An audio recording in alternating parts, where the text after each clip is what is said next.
નમસ્કાર, હું આસ્થા તિવારી અને આપ જોઈ રહ્યા છો જનાદેશ ન્યૂઝ। નજર કરીએ આજના મુખ્ય સમાચાર ઉપર। ભાજપના નેતાએ વિપક્ષના રાહુલ ગાંધીને ખુલ્લેઆમ જાનથી મારી નાખવાની ધમકી આપી તેની જીભ કાપી નાખનારને ઇનામ આપવાના નિવેદનની સાથે જ અન્ય નેતાઓએ પણ રાહુલ ગાંધી સામે વાણી વિલાસ કરતા હોય અને કોંગ્રેસમાં આક્રોશ જોવા મળી રહ્યો છે, જેના વિરોધમાં આજ રોજ ભરૂચ કોંગ્રેસ સમિતિએ ભરૂચ ડિવિઝન પોલીસ મથકમાં ફરિયાદ નોંધાવવા માટે રજૂઆત કરી હતી। ભાજપના નેતા તરવિન્દ્રસિંહ મારવાહે ભાજપના એક કાર્યક્રમમાં વિપક્ષના નેતા રાહુલ ગાંધીને ખુલ્લેઆમ જાનથી મારી નાખવાની ધમકી આપી હતી, જેમાં તેમણે કહ્યું હતું કે રાहुल गांधी बाज आज नहीं तो आने वाले टाइम में तेरा भी वही हाल होगा जो तेरी दादी का हुआ था।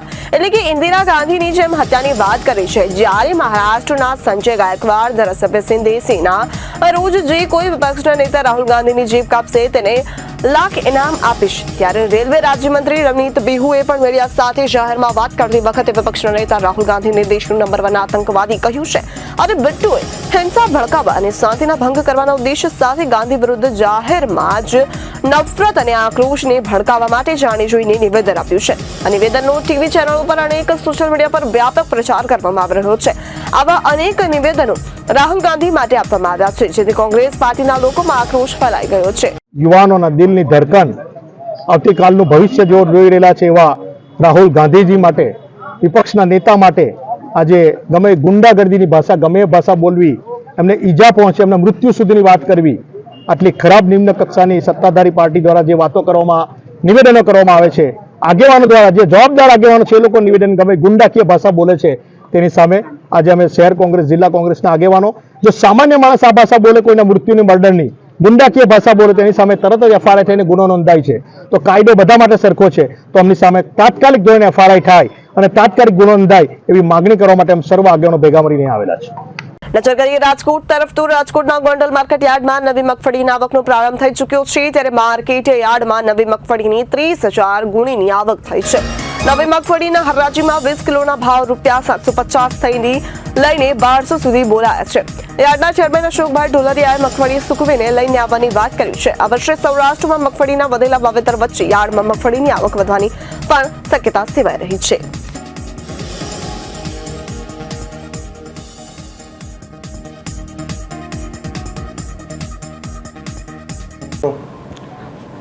થી ગોંડલ માર્કેટિંગ યાર્ડમાં સમગ્ર સૌરાષ્ટ્રમાંથી નવી મગફળીની આવક ચાલુ થઈ ગઈ છે। આ મગફળી વેચવા માટે સમગ્ર સૌરાષ્ટ્રના ખેડૂતોની એક જ પસંદ હોય છે, ગોંડલ માર્કેટિંગ યાર્ડ। એના મૂળમાં એ છે કે અહીંયા વેપારીઓ આખા દેશમાંથી આવે છે અને ગોંડલ આમ પણ મગફળીનું હબ છે। તો આજે 30,000 ગુણી જેવી મગફળીની આવક થઈ હતી અને 29,000 ગુણી જેવો મગફળીનું આજનું વેચાણ હતું અને અત્યારે મગફળીનો ભાવ 750 રૂપિયાથી લઈને 1200 રૂપિયા જેવો ગોંડલ માર્કેટિંગ યાર્ડમાં ખેડૂતોને ભાવ મળ્યો હતો। પણ ખાસ કરીને મારે સમગ્ર સૌરાષ્ટ્રના મગફળી ઉત્પાદન કરતા ખેડૂતોને એક નમ્ર વિનંતી છે કે ગોંડલ માર્કેટિંગ યાર્ડમાં મગફળીની આવક ક્યારેય બંધ થવાની નથી। આ વખતે આમ પણ આપણે 40 વીઘા બીજી જમીન પાકી થઈ ગઈ છે, તો મગફળીની 24 કલાક આવક ચાલુ જ રાખવાના છે। તો પોતાનો માલ સૂકવીને આવે, સૂકવીને માલ આવવાનું મૂળ કારણ એ છે કે આપણે જે મહેનત કરી અને મગફળી પકાવી છે તો આપણી મગફળીનો ભાવ આપણને સારો મળે। થોડી 2 જ દિવસની ઉતાવળમાં 200 રૂપિયા 300 રૂપિયા જેવો ભાવ આપણને નુકસાની મળતી હોય તો મારી સમગ્ર સૌરાષ્ટ્રના ખેડૂતોને નમ્ર વિનંતી છે કે માલ ઉતાવળે વેચવામાં લીલો માલ લઈને ન આવે, જેથી કરીને તમને જે મહેનત કરી છે આખું વર્ષ એનું તમને ઉત્પાદનના ભાવ તમને સારા મળે। મધ્યમ વર્ગ પરિવારના યુવકોએ મોજશોખ પૂરું કરવા માટે ચોરી કરેલ લેપટોપ વેચાય તે પહેલા જ ઝડપાઈ ગયા છે। 40 લેપટોપ પણ રિકવર કરાયા છે। અમદાવાદ ક્રાઇમ બ્રાન્ચે સરકારી શાળાઓમાંથી ચોરાયેલ 40 લેપટોપ ચોરીનો ભેદ ઉકેલી કાઢ્યો છે, જેમાં 19 વર્ષના 2 યુવકો સામેલ હોવાનું સામે આવ્યું છે। હાલ આરોપીઓ પાસેથી ચોરીનો મુદ્દામાલ કબજે કર્યો છે, ત્યારે મિત્ર સાથે અલગ અલગ સ્કૂલમાં જઈ શોર્ટ સર્કિટથી પૈસા કમાવા માટે ચોરીનો પ્લાન કર્યો હતો। યુવાનો મોજશોખ માટે ચોરી કરતા હતા, ત્યારે અમદાવાદ ક્રાઇમ બ્રાન્ચે પકડેલા આરોપીનું નામ રાધે પટેલ, અક્ષતસિંહ વાઘેલા અને બંને આરોપીઓ ઘાટલોડિયા વિસ્તારમાં રહેવાસી છે। અને તેમના ચાંદખેડામાં આવેલ અનુપમ મોડર્ન સરકારી સ્કૂલમાંથી 40 લેપટોપની ચોરી કરી ત્યારે 30 ઓગસ્ટના રોજ થયેલી ચોરીના તપાસ કરતા ક્રાઇમ બ્રાન્ચે બંને આરોપીઓને ઝડપી પાડતા તમામ ગુનાહ મુદ્દેમાલ કબજે કર્યા છે। આ સાથે જ આરોપીઓની પૂછપરછમાં એ હકીકત સામે આવી છે કે મોજશોખ માટે ચોરી કરતા હતા।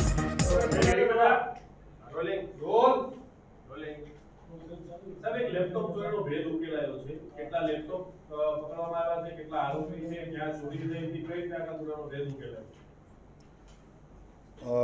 ગઈ તારીખ 30 ઓગસ્ટ 2024ના રોજ ચાંદખેડા પોલીસ સ્ટેશનમાં એક ઘરફોડનો ગુનો નોંધવામાં આવેલો હતો અને આ ગુનાની જે વિગત છે એ મુજબ જગતપુર અનુપમ પ્રાથમિક શાળાના કમ્પ્યુટર રૂમમાંથી એક લેપટોપ અને 38 જેટલા ક્રોમબુક્સની ચોરી થયેલી હતી। આ જે તિજોરીમાં મૂકેલા હતા એ લેપટોપ અને આ 38 ક્રોમબુક્સ તિજોરી તોડીને લઈ જવામાં આવેલા હતા। આ સરકારી શાળામાંથી ચોરાયેલા લેપટોપ બાબતે ક્રાઇમ બ્રાન્ચની ટીમ કાર્યરત હતી કે કેવા સંજોગોમાં આ બનાવ બનેલો છે અને આટલી સંખ્યામાં લેપટોપ કઈ જગ્યાએ હોઈ શકે, એની જાણકારી કોની પાસે હોઈ શકે અને કયા સમયમાં ચોરી કરી શકાય એ બાબતે કાર્યવાહી હાથ ધરતા 2 આરોપીની અટક કરવામાં આવેલી છે। આ કામે એક મુખ્ય લેપટોપ અને બાકી 38 ક્રોમબુક પણ કબજે કરવામાં આવેલી છે આરોપીઓ પાસેથી। આ જે આ પકડાયેલા આરોપી છે એ એક રાધે પટેલ અને વાઘેલા છે। આ રાધે પટેલનો મિત્ર જે ધ્રુવાંગ શાહ જે છે એ ધ્રુવાંગ શાહ આ સ્કૂલોમાં લેપટોપ મેન્ટેનન્સનું કામ કરતો, તો ઘણીવાર આ શાહની સાથે આ રાધે પટેલ અને અક્ષતસિંહ વાઘેલા બંને એની સાથે જતા હતા અને આ બંને 18 અને 19 વર્ષની ઉંમરના આરોપી છે અને એમણે જોયું કે આ શાળામાં એક જ જગ્યાએ ઘણા બધા લેપટોપ અને ક્રોમબુક રાખવામાં આવેલા છે અને એ લોકોએ આ વસ્તુ જોયા પછી એમણે 30/8ના રોજ આ બનાવને અંજામ આપ્યો અને બંને આરોપી પાસેથી એક લેપટોપ અને ચાર્જર સાથે 38 ક્રોમબુક, હેડફોન એમ કુલ મળી 3,47,100 રૂપિયાની મુદ્દામાલ કબજે કરવામાં આવેલો છે અને આ જે ગુનો છે ડિટેક્ટ કરવામાં આવેલો છે। આ મુદ્દામાલ એ લોકો થોડા સમય એમની પાસે રાખવાના હતા અને ત્યારબાદ જે રીતે એમને તક મળે એ પ્રમાણે આ સેકન્ડમાં આ લોકો આ ક્રોમબુક અને લેપટોપ વેચી નાખવાના હતા। ના, ધ્રુવમનો કોઈ રોલ નથી। એ માત્ર દરેક સ્કૂલમાં લેપટોપના મેન્ટેનન્સ માટે જાય છે સરકારી કોન્ટ્રાક્ટ આધારે અને એના મિત્રો હોય એ સાથે જતા હતા, જેના કારણે એમની પાસે આ માહિતી હતી કે આ સ્કૂલમાં આ રીતે ચોરી થઈ શકે એમ છે। હા, બંને અભ્યાસ કરે છે પણ એ બંને ઘાટલોડિયાના જ રહેવાસી છે।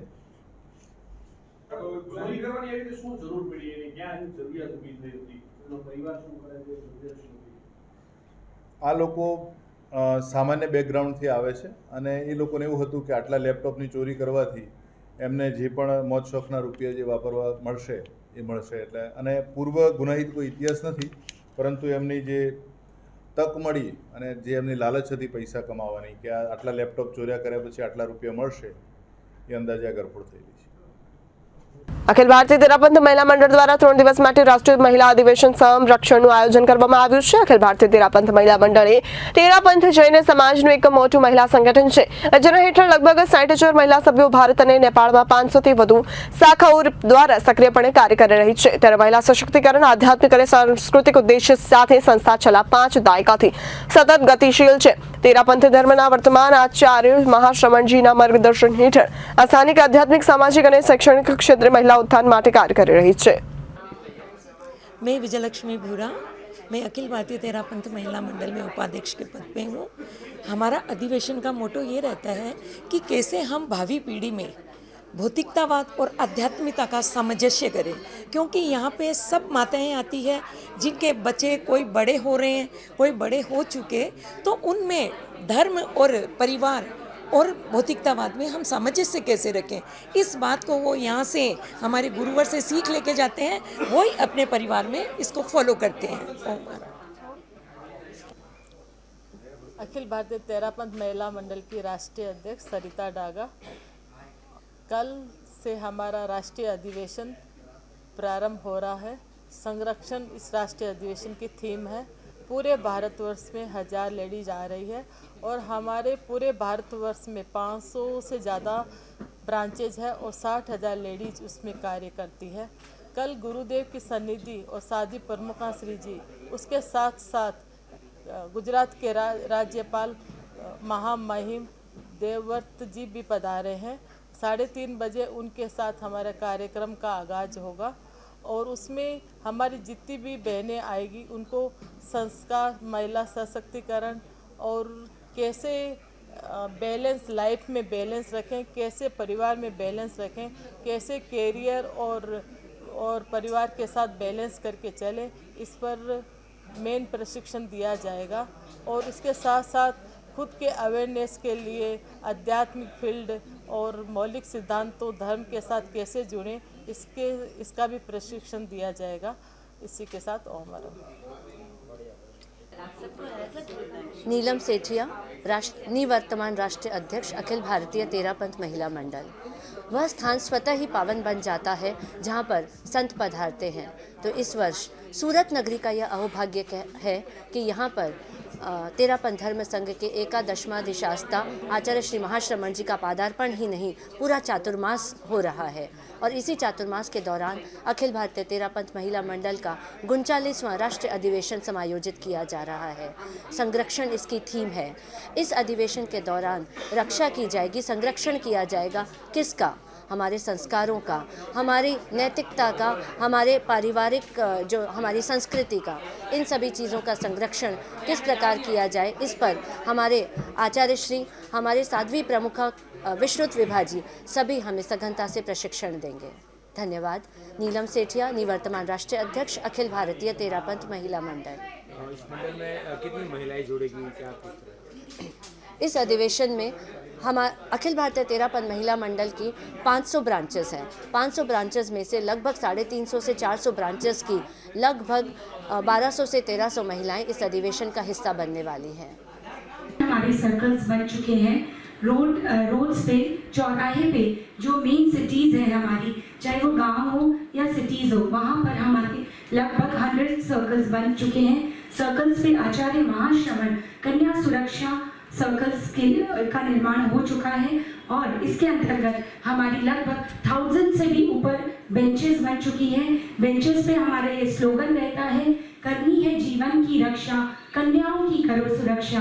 तो इस प्रकार लगभग हमारी 1000 बेंचेस बन चुके हैं और कन्या विकास के लिए भी हमारे हर मंथली प्रोजेक्ट्स रहते हैं। उससे ऑल ओवर पैन इंडिया की गर्ल्स को हम लोग जो ભાવનગરમાં મૂંગા બહેરા રિક્ષા ચાલકે માનવતાનું ઉદાહરણ પૂરું પાડ્યું છે। રસ્તા પર મળેલ 4000 કરતા વધુ રોકડ રકમ, આધાર કાર્ડ, પાન કાર્ડ સહિતના મહત્વના દસ્તાવેજ મૂળ માલિકને પરત કર્યા છે। ભાવનગરમાં માનવતા મહેગાવનો વધુ એક કિસ્સો સામે આવ્યો છે। શહેરના નવાપરા બાગે રસૂલમાં રહેતા યાસીનભાઈ રઝાકભાઈ ડેરિયા રિક્ષા ચલાવી પરિવારનું ગુજરાન ચલાવે છે। ત્યારે યાસીનભાઈ સાંભળ્યાને બોલી શકતા નથી। ત્યારે યાસીનભાઈ રૂપમ ચોક વિસ્તારમાં રિક્ષા લઈ પસાર થઈ રહ્યા હતા ત્યારે તેમણે રસ્તા ઉપરથી રોકડ રકમ તેમજ પાન કાર્ડ અને આધાર કાર્ડ જેવા અગત્યના દસ્તાવેજો મળી આવ્યા અને યાસીનભાઈની આ તમામ રોકડ અને તમામ કિંમતી ઓળખપત્રો લઈને ગંગાજળિયા પોલીસ મથકે પહોંચ્યા અને તમામ સામાન પોલીસને સોંપી આપ્યો હતો। શું નામ છે ભાઈ તમારું? સાહેબ, આજે તમે ગંગાજળિયા પોલીસ સ્ટેશન અત્યારે આવ્યા છો, શું કામ આવ્યા છો અત્યારે? મારું એટીએમ કાર્ડ અને પાન કાર્ડ નીચે પડી ગયું, બરોબર? એટીએમ કાર્ડ અને પાન કાર્ડ પડી ગયે એના અનુસંધાને પડી ગયું હતું અને અત્યારે તમને એ મળી ગયું છે? હા, મળી ગયું છે। કોને મળ્યું હતું અને કઈ રીતના તમારી પાસે આવ્યું તે જણાવજો અમે। રજાકભાઈને મળેલ, એમને મળેલ અને તમારા હાથમાં પૂરેપૂરી પાકીટ, પૂરેપૂરી રકમ અને બધા ડોક્યુમેન્ટ પૂરા મળી ગયા તમને? પૂરા મળે। તો શું કહેશો આ વિશે તમે થોડું? અત્યારના કળિયુગની અંદર આ એક શું નામ છે ભાઈ તમારું? તમે આજે ગંગાજળિયા પોલીસ સ્ટેશનમાં આવ્યા છો, શું કામ આવ્યા છો? પૈસા મળ્યા હતા રૂપમ તકલીફ એટલે દેવા પોલીસ ચોકી। કોને મળ્યા હતા? મારા યાસીનભાઈ છોકરાને। ઉત્તર પ્રદેશની જો વાત કરીએ તો ઉત્તર પ્રદેશના ધનબાદમાં એક જ્વેલરીની દુકાનમાં ચોરે પ્રવેશ કર્યો અને લાખો રૂપિયાના દાગીના લઈને ફરાર થઈ ગયો। આ ઘટનાના સીસીટીવી પણ સામે આવ્યા છે। જુઓ સીસીટીવી। 2-3 बार दिखा देना वीडियो।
પીએમ મોદીએ મહારાષ્ટ્રના વર્ધામાં રાષ્ટ્રીય પીએમ વિશ્વકર્મા કાર્યક્રમ પ્રદર્શન દરમિયાન ડિજિટલ પેમેન્ટ કરીને ભગવાન જગન્નાથની મૂર્તિ ખરીદી હતી।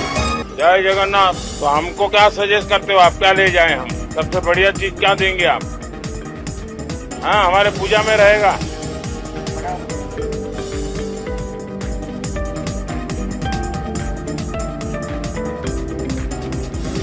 पेमेंट मिल गया है क्या?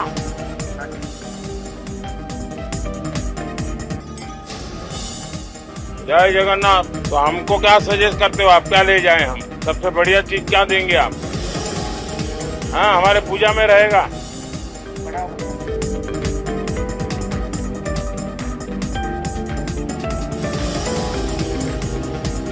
पेमेंट मिल गया है क्या?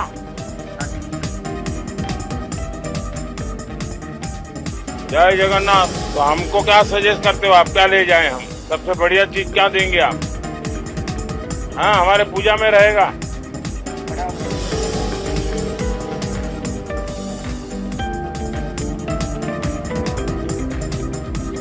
पेमेंट मिल गया है क्या?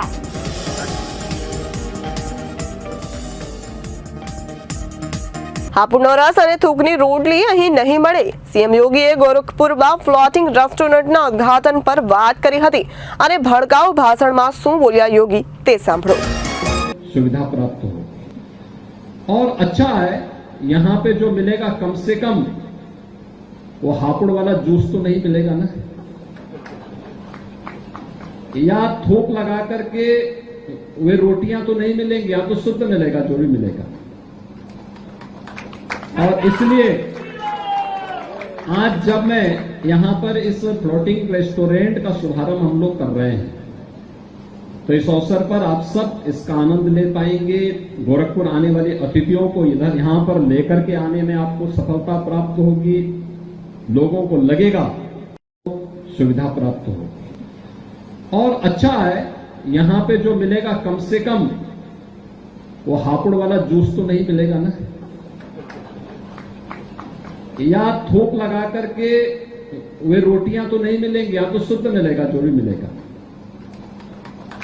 और इसलिए आज जब मैं यहां पर इस फ्लोटिंग रेस्टोरेंट का शुभारंभ हम लोग कर रहे हैं, तो इस अवसर पर आप सब इसका आनंद ले पाएंगे।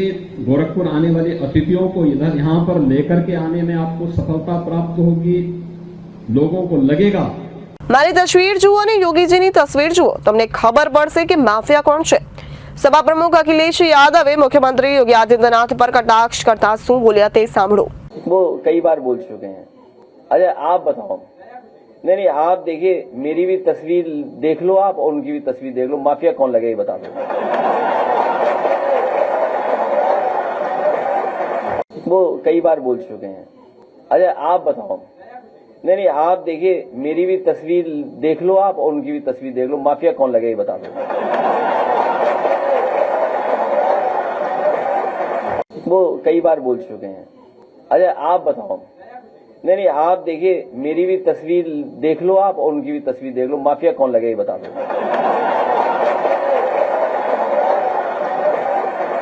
ભારતમાં આઈફોન 16 સિરીઝનું વેચાણ આજથી જ શરૂ થઈ ગયું છે। મુંબઈમાં બીકેસીમાં ભારતના પ્રથમ એપલ સ્ટોરની બહાર મોટી ભીડ એકઠી થઈ હતી। આઈફોન 16 ખરીદવા માટે 21 કલાક લાઇનમાં ઊભો રહેલો માણસ જુઓ અને તે શું બોલ્યો તે સાંભળો।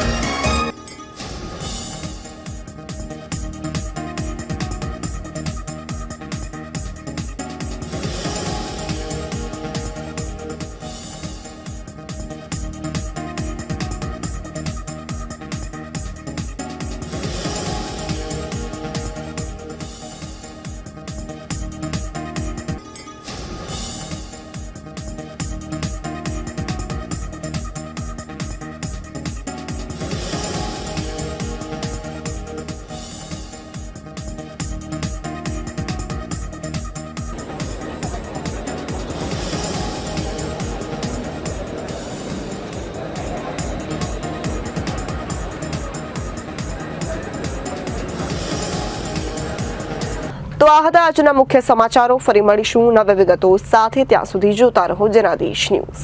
નમસ્કાર।